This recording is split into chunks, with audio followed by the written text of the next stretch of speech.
لو حققت الانتصار اليمن، يا ترى ما الذي من الممكن أن يحدث؟ ولذلك خلينا الله على كرة جميلة يمنية عرضية وتتحول إلى ركنية لمصلحة المنتخب اليمني الذي خسر بصعوبة كبيرة أمام المنتخب العراقي بهدف مقابل لا شيء. ولذلك فإن اليمن تريد أن تحقق شيئا من خلال هذه المواجهة في تاريخ اليمن في بطولات الخليج. في بطولات الخليج تعادلت 6 مرات، تعادلت 6 مرات.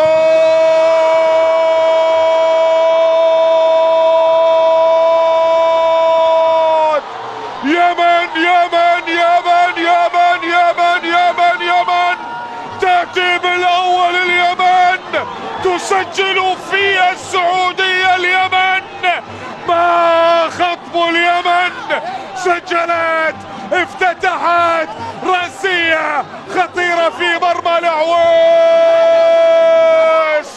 نعم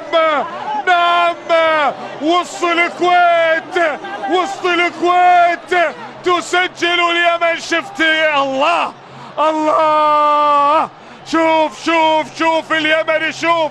وهذا نور الدين ولد علي السعيد بأول أهداف اليمن في السعودية. طار كما الريشة، كما الريشة، يا طير يا طير يا طير يا طير. هذا 3. هارون الزبيدي يسجل في مرمى المنتخب السعودي.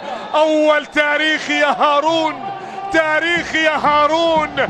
نعم، للمرة الأولى اليمن تسجل في مرمى المنتخب السعودي عن طريق هارون.